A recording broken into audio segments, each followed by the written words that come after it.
नमस्कार मेरे बहुत बहुत प्यारे मित्रों। जैसे कि आप लोग जानते हैं, हम लोग अनुच्छेदों के क्रम में बात कर रहे हैं, जिसमें हम लोग अनुच्छेद 191 तक बात कर लिए थे, आर्टिकल 191 तक। आज हमारा जो कहा जाए जो नंबर है यानी क्रम है वो 192 पे है, यानी अनुच्छेद 192। ये बहुत ही छोटा है, बहुत ही कम समय लूँगा आपका, बस ज़्यादा से ज़्यादा हमें लगता है 7 से 8 मिनट ज़्यादा से ज़्यादा लगेंगे। हो सकता है इससे कम भी, इससे छोटा भी लेक्चर हो सके।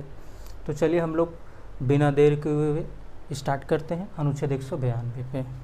अनुच्छेद 192 में क्या है, बहुत ही सरल है, बहुत ही मज़ेदार, कि जो सदस्यता से जो संबंधित अगर कोई प्रश्न उठेगा, उस प्रश्न पर निर्णय कौन लेगा।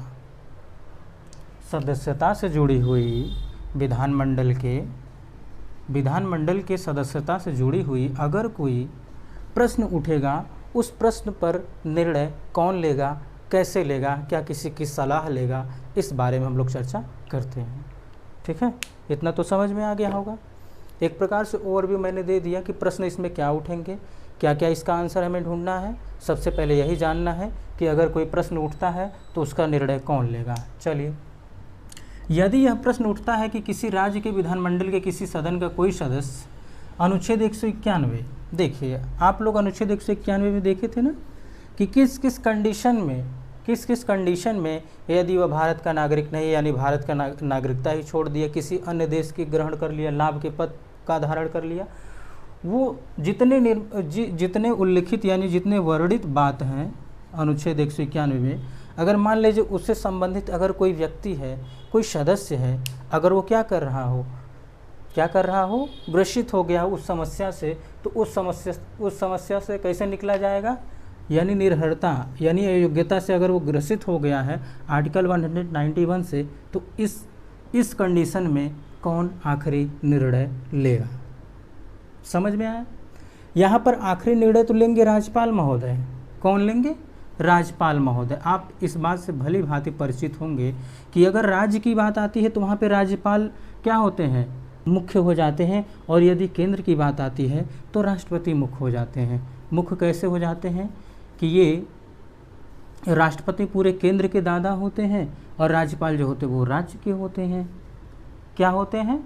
एक प्रकार से मुखिया होते हैं, मुखिया ही होते हैं। जैसे कि मैं समझाने के परिप्रेक्ष्य में ऐसे शब्दों का इस्तेमाल कर रहा हूँ, इसको आप क्या करिएगा, समझिएगा। मान लीजिए ये हो गया कि उनका अंतिम निर्णय माना जाएगा, उनका ही निर्णय अंतिम माना जाएगा। तो बात ये आती है, क्या ये अपने मन से कर देंगे? कोई भी व्यक्ति आया, कोई भी निर्भरता का शिकार हो गया, उसे चले राज्यपाल बोले चलो आज से तुम क्या हो गए, आज से तुम सदस्य नहीं हो। तो क्या ऐसे सभी को वो करते रहेंगे? हो सकता है कि किन्हीं से उनका आपसी रंजिश हो, आपसी तनाव हो, छोटा सा पॉइंट पाए तुरंत उन्हें सदस्यता से क्या कर दिए, खारिज कर दिए, बर्खास्त कर दिए। तो इस कंडीशन में एक बात जोड़ी गई है, एक कंडीशन जोड़ी गई है, एक शर्त जोड़ी गई है। उस शर्त को समझने का प्रयास करिएगा कि अगर कोई ऐसे प्रश्न पर निश्चय अगर करेगा राज्यपाल, तो उसे किसका राय लेना पड़ेगा? निर्वाचन आयोग का। किसका राय लेना पड़ेगा, किसकी सलाह लेनी पड़ेगी? तो निर्वाचन आयोग का। समझिएगा कि आर्टिकल 191 में जो वर्णित प्रावधान है, अगर उस किसी भी प्रावधान से ग्रसित कोई सदस्य क्या हो गया हो, निर्हरित हो गया हो, तो इस कंडीशन में अंतिम निर्णय, इस प्रश्न पर अंतिम निर्णय कौन लेगा? तो राज्यपाल महोदय लेंगे। परंतु शब्द यहाँ जोड़ा गया है, परंतु वो निर्वाचन आयोग के सलाह के बाद ही करेंगे, ये निर्णय लेंगे। क्योंकि कई बार कथन कारण में ये क्वेश्चन बन जाते हैं, तो इसलिए इस शब्द को समझना अति आवश्यक है, इस कंडीशन को समझना अति आवश्यक है कि राय किससे लेंगे? निर्वाचन आयोग से राय लेने के अनुसार ही क्या करेंगे, वो कार्य करेंगे। ये अलग बात है वो माने या ना माने, लेकिन राय लेना क्या हो गया, यहाँ पे क्या हो गया है, आवश्यक हो गया है। तो मित्रों, आज देखे हैं आर्टिकल 192 में बहुत ही कम, बहुत ही छोटा प्रावधान है, बहुत ही मज़ेदार है, बहुत ही सिंपल है, आप इसको याद रख सकते हैं। तो मित्रों, आज के लिए बस इतना ही। हम लोग मिलते हैं नेक्स्ट वीडियो में नेक्स्ट आर्टिकल के साथ। तब तक के लिए नमस्कार।